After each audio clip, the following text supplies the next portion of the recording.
Hello, I'm Scott Berry. I'll be your host today on the podcast, Roofs, Remodels, and Revenue. This is a podcast for those that own roofing and remodeling companies and are looking to grow.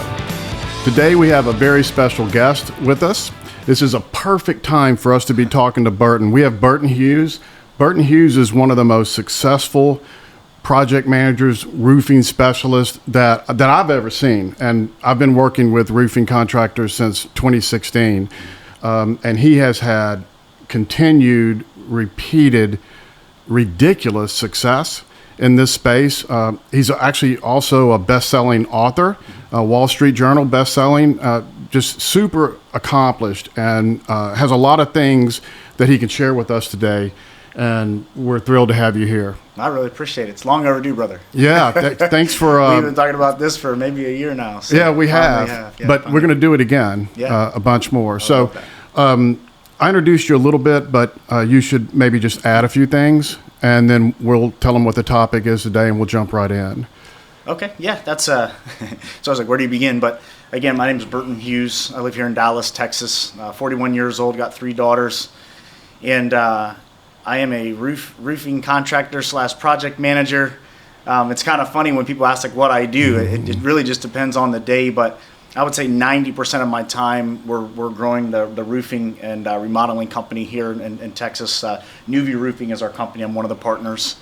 And this is an industry as of 2017 is kind of when I started hearing more about it. I didn't know anything about the roofing industry. I've always been in the real estate realm. I started in new home sales when I was 21 on the sales side, and then just through that natural progression, I became a realtor and doing remodels and helping with flips and working with customers with custom homes. So I've been in and around it, but never specifically just on the roofing Not like side. This. Yeah, just a little different. But I was aware. But again, it's just a slightly different business model than I had learned. And one of the things that I've done throughout my adult career is helping grow and restructure businesses, whether it was, the health clubs or just sales in general.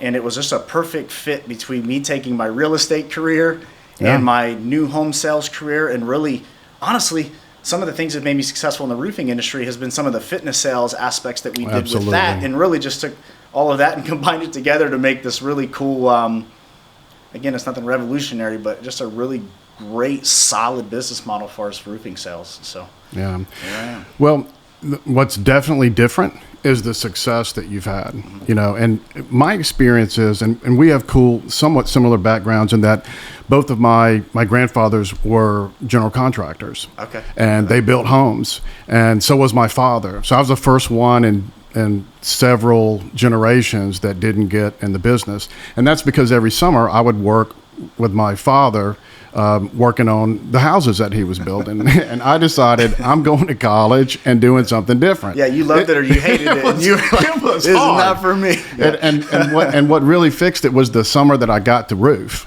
It was tough, dude. It was Louisiana. Right? It was August, and it was, he probably did it on purpose. Yeah. He's like, all right, son, this is what we're going to do. We're going to roof this church. And it was August, and they had black shingles.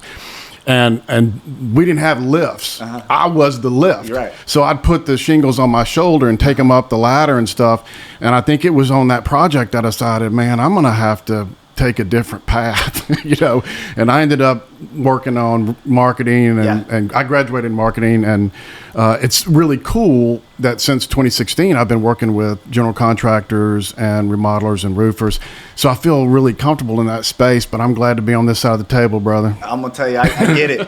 It's really cool. There's kind of a coming home thing that, like you said, you grew up around it, so I bet it is. There's kind of a, I want to say nostalgic, but the fact that you are in this, I think there's, again, I know there's something that's passed in the DNA lineage that from the father to son, and somewhere in there, like you said, as miserable it was probably 165 degrees. Yeah, that's what it felt like. When you factor roof. in like the shingles, the heat, it's definitely in the mid 100s as far as temperature, but it could have been one of those things to where making you do that hard work definitely steered you towards to where I was meant to be. Yeah. But I think it's cool that you're working with the contractors and you've made it really seamless for me. I came to Dallas in 2018 and I had met a mutual friend of ours just through roofing sales, right? He was Right. like, hey, you got to meet my buddy Scott, and I thought he was having me meet you to talk about roofs, and I had no idea that we were going to talk about marketing and what we were going to do as far as that goes. And it's just kind of funny how Yeah. our paths crossed, but you really met me right as I was kind of forging my way in this new industry. Yeah, I want on another episode. I Yeah. want to talk about that first time Yeah. that we met, because that's so classic you when we met for that breakfast. Like, people need to hear that, but we'll save it for another episode. of course. So I'm going to introduce the topic, right? Yeah. And the timing, and then we're going to jump right in it, right? So this is a super good time to be talking about how to be successful in roofing sales and how to grow your revenue, because we just had our big storm, Yeah. and it may be the only one we get for the whole year. And last year, I don't think we got one this good. So massive hailstorm. This is the Super Bowl for roofing contractors. You're either going to make your year or not Yeah. make your year. You might even make the next 2 years off of this if you're good, Yes. right?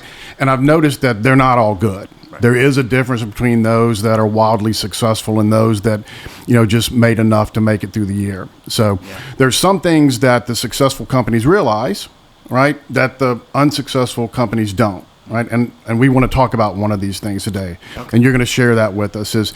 Let's pick one thing that the companies that are very successful, that they understand, they realize, and they take advantage of it. Right. So tell us about that. Obviously, the audience today, if you're in the roofing and remodeling, whether you're brand new or you're, a company that's been around for 20 years, the biggest thing that I see is I'm going to talk to maybe the company that's 3 or 5 years old, just so I can, instead of going on one and talk about something completely different, I'm going to I'm talking to the company that's 3 or 5 years old. Something they should already know by now. Yes. But may not. What I'm finding is, you're right. We have had a few storms this year. When we mean hailstorms here in Dallas. It's like we're at the bottom of the jet stream, and it'll be rain south and it'll be snow north, or just craziness going on. But right where Dallas hits, it always seems to bring large hail. So May 19th, we had a big hailstorm come through. Now, like you said, last year we had a couple small storms, small swaths that come through, because there's always going to be some sort of storm. But in this area, yeah, there's always small ones. When we say small, in any other region, that would be the storm of the year, honestly. Yeah. But here in Dallas, we had North Dallas, May 19th, we had a storm that came through that the hailstones were 4-inch plus. Yeah. They're almost like asteroids, like death stones falling from the sky. So this is not your normal hailstorm. And then also, this is such a densely populated area. And the swath of the storm really covered North Dallas, Plano, McKinney, Allen to Fairview. So we're talking a huge swath of homes, hundreds and thousands of homes. Right? It's the Super Bowl for a roofing contractor. It's the Super Bowl, not to mention in Dallas and DFW. Just to give you an idea, guys that are listening, we have over 3,500 registered, known, like in DFW, roofing contracting, and contracting companies in DFW. 3,500. Think about that. Yeah. That's crazy in itself. It's the most competitive market, and the Florida's competitive, but nothing is like the DFW Metroplex. This. And then the other part of that is when we have storms like this, then you also get the people coming from Louisiana, Montana, Wyoming. We're getting a lot of out of towners coming in too. So there's a lot of business to be had, but there's just the sheer concentration of companies and how competitive it is crazy. But what I'm finding, and like I said, I haven't been doing this a long time. 2018 is when I really was, full on. Is I'm finding a lot of these companies aren't taking care of their existing customers. So they're chasing these storms, they're going out of state, they're doing this, but okay, great. You got the contractor that comes from, Oklahoma down here to fix a storm. Well, how is he going to service that customer? How's he going to handle their hey, pipe jacks, leaking or whatever it may be. How is he going to service that customer? How is he going to be able to stay in contact with them, when they have, small repairs or whatever needed to? Well, he can't. Correct. Yeah, they're just not going to be able to. So you're chasing a storm. So, okay, you get their business once. Yeah. Right?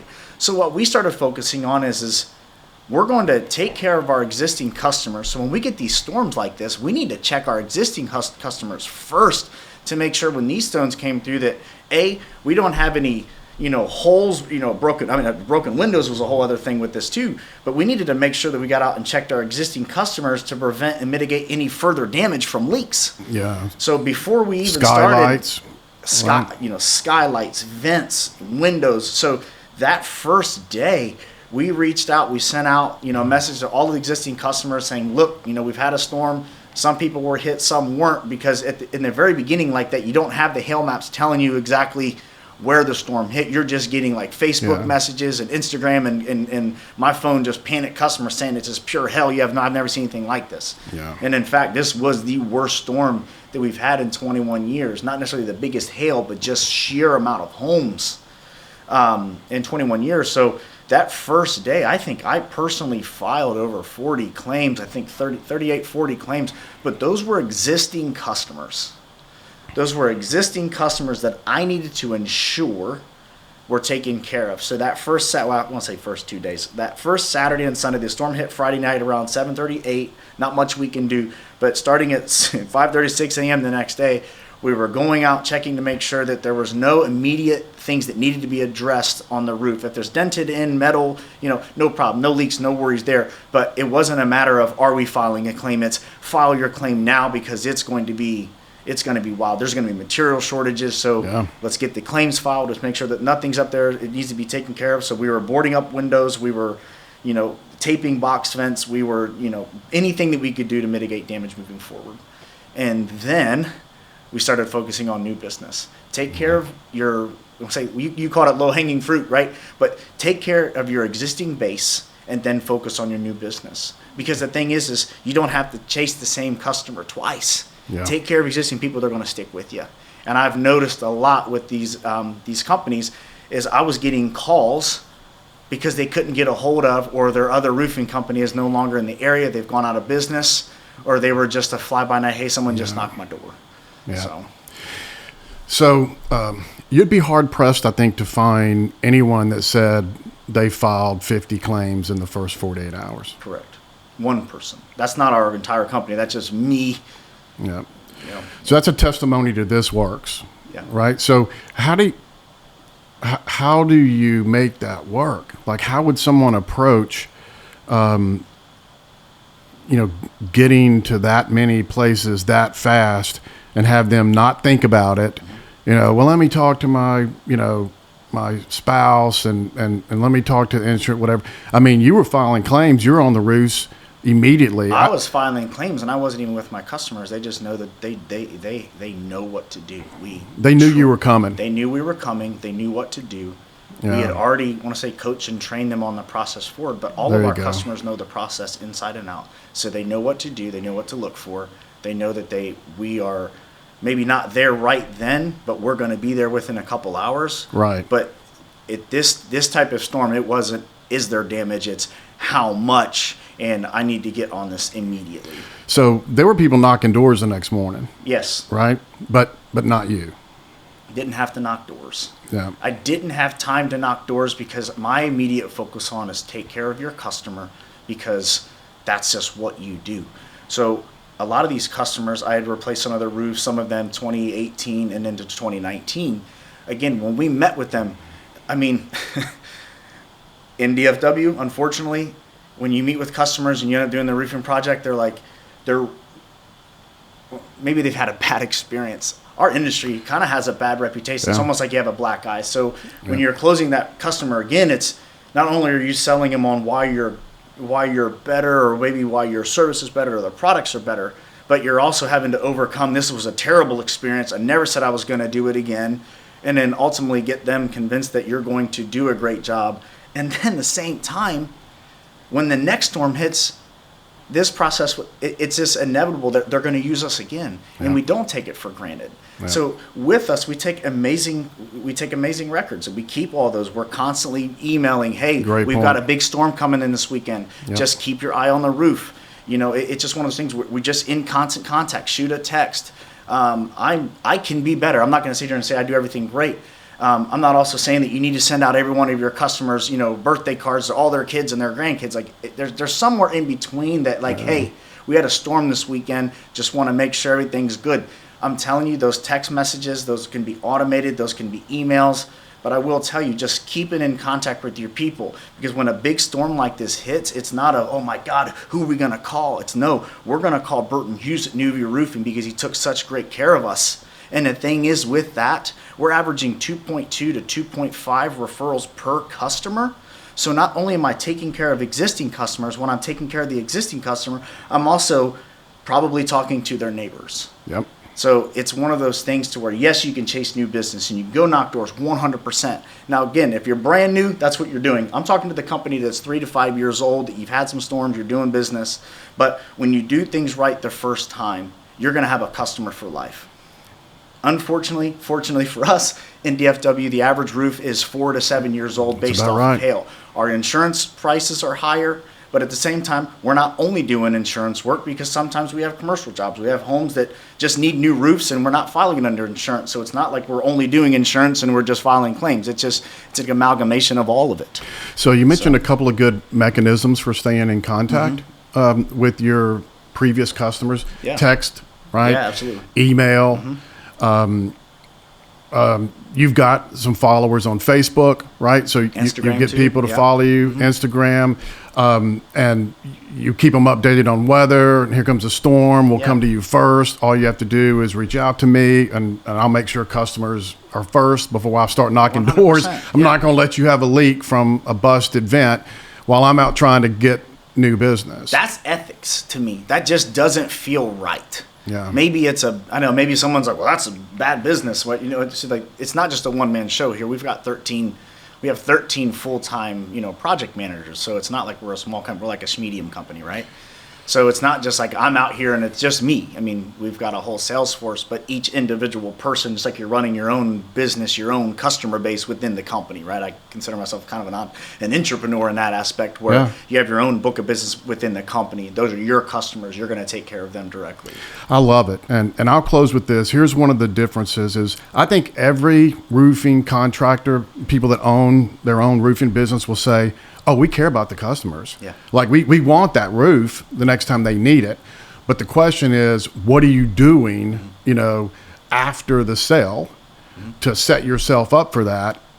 And when there is a storm, like in Dallas or in Florida, what are you doing when you wake up the next morning? Yeah. And that's going to be the difference between whether or not you make it your first priority or you're just making it a priority. One thing that I know specifically, that if you can take one thing from this small conversation that we're having, and we call it the sales Bible, but I have a very systematic way that I approach my business. And one thing that I will say that I did in real estate sales and health club sales and even in roofing sales is future pacing. Okay, that people have a problem, you need to solve it, right? I also educate them on what we are doing. I'm not just saying we'll take care of it. I call it future pacing. So this is what you need to expect. And I go through a timeline of what we're doing today, what to expect. Because the biggest thing that you find with customer service and when you find out from that, they don't know what's going on. They're getting calls from their insurance company. But the thing is when I file the claim with the customer, I'm telling them verbatim what's going to happen. This is what to expect next.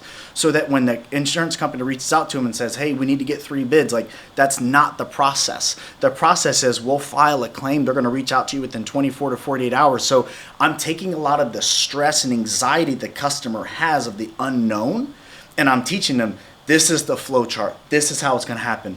This is what we're going to do to take care of it. And you can literally just watch the stress and just the anxiety roll off of them because they know that they're with the right person because it's under control. Roofing contractors, there's always something we can work on, always something we can do better.